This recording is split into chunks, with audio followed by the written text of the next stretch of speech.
Hello guys, welcome back to our channel Tejaswi Suresh planet. మీరు మా videos అన్నీ చూస్తున్నారా? చూడకపోతే చూడండి, అలానే సబ్స్క్రైబ్ చేసుకోండి. ఇంకా సబ్స్క్రైబ్ చేసుకోలేదా? అయితే వెళ్ళి ఇప్పుడే సబ్స్క్రైబ్ చేసేసుకోండి.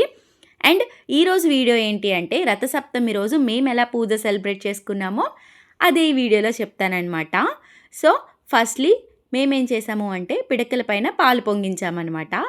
ఇక్కడ ఇలా పిడకలు పెట్టి పిడకల పైన హారతి కర్పూరం ఉంటుంది కదా, దాంతో అగ్గి వెలిగించామన్నమాట. అండ్ నెక్స్ట్ ఒక రాగి గిన్నె తీసుకున్నాము. ఆ రాగి గిన్నెలోనే మేము పాలు పొంగించామన్నమాట.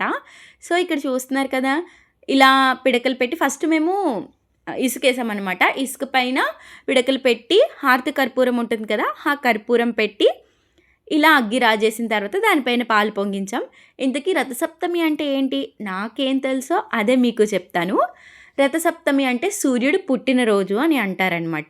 సైంటిఫిక్గా చెప్పాలి అంటే సన్ అనేది నార్త్ డైరెక్షన్లోకి తిరుగుతారు. సో డైరెక్ట్ రేస్ అనేవి మన ఇండియా పైన పడతాయన్నమాట. సో అదే రథసప్తమి అంటే. సో ఇవాళ నుంచి రథసప్తమి రోజు నుంచే మనకి సమ్మర్ సీజన్ స్టార్ట్ అవుతుందని కూడా అంటారు. ఓకే గాయస్, ఇలా నాకు తెలిసింది చెప్పాను. ఏమైనా తప్పు ఉంటే కరెక్ట్ చేయండి కామెంట్స్లో.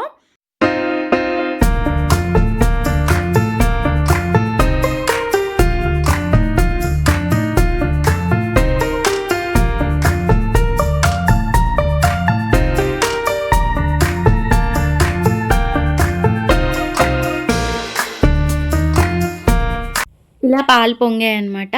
ఇలా పాలు పొంగిచేసిన తర్వాత ఆ పాలతోనే పరవన్నం వండుతారనమాట.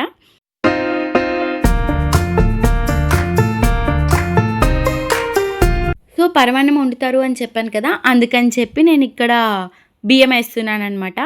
బియ్యం వేసిన తర్వాత ఇలా పొంగుతున్నాయి. పొంగిన తర్వాత ఇక్కడ ఇంకొకటి ఏంటి అంటే, మనం ఇలా పరమాన్నం వండేటప్పుడు దాన్ని చెరుకుతోనే కలపాలన్నమాట. చెరుకుతోనే వండాలి.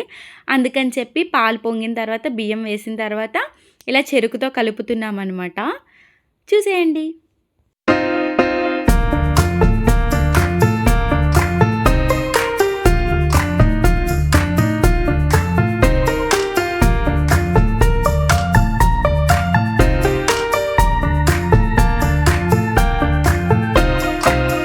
ఒక సైడ్ అలా పరవన్నం అవుతూ ఉండగానే ఇప్పుడు రథం చేస్తున్నాం అనమాట. రథం అనేది చిక్కుడుకాయలతో చేస్తాము. దీన్నే చిక్కుడు రథం అని అంటారు. సో 7 చిక్కుడుకాయలు యూస్ చేసి ఈ రథం చేస్తారనమాట. ఫస్ట్ బేస్గా 2 చిక్కుడుకాయలు తీసుకున్నాము. ఆ పైన ఒక 2 చిక్కుడుకాయలు తీసుకున్నాము. 4 అయిపోయాయి కదా. అండ్ నెక్స్ట్ పైన 3 చిక్కుడుకాయలు పెట్టాలన్నమాట. ఆ రథం అయిపోయింది, పక్కన పెట్టాము. ఆ తర్వాత కిందన వీల్స్ ఆర్ ఎల్స్ మనం తాడుతో లాగుతాం కదా రథాన్ని, ఆ తాడుగానేమో ఇలా చిక్కుడుకాయలు పెట్టాము. ఇలా అరేంజ్ చేసుకున్నాం చిక్కుడుకాయలు. అండ్ నెక్స్ట్ వీల్స్గానేమో ఇలా రేగిపళ్ళు వాడామన్నమాట. లాస్ట్కి నీట్గా చూపిస్తాను మీకు, వీడియో లాస్ట్ వరకు చూడండి. అంతలో పరవాన్నంలో బెల్లం వేయాలి అని చెప్పి బెల్లం వేస్తున్నాము. వీడియో లాస్ట్ వరకు చూడండి, ఆ చిక్కుడుకాయలు రేగిపళ్ళుతో రథం ఎలా ఉంటుందో.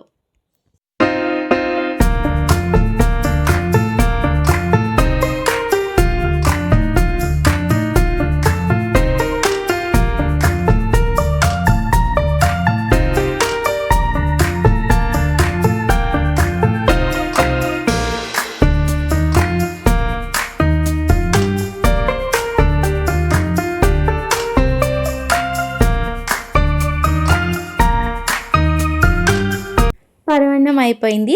ఆ పరమాన్నాన్ని ప్రసాదంగా దేవుడికి పెట్టి చాలా ప్రశాంతంగా పూజ కంప్లీట్ చేసుకున్నాం అనమాట. మీకు చెప్పాను కదా రథం ఎలా చేస్తానో చూపిస్తానమని. చూసారు కదా, ఇక్కడ రేగిపళ్ళని వీల్స్లా పెట్టి మనం లాగుతాం కదా రథం, ఆ తాడేమో చిక్కుడుకాయలతో పెట్టి అక్కడ చిక్కుడుకాయ రథం చేసామన్నమాట. ఇదన్నమాట మా పూజ. మీకు ఎలా అనిపించిందో చెప్పండి. అండ్ లాస్ట్లో హారతి ఇస్తారు కదా, హారతి ఇచ్చేసాము. ఇది మా పూజ. ఇక్కడ వరకు వీడియో చూసినందుకు thank you so much. Subscribe చేసుకోండి. బాయ్.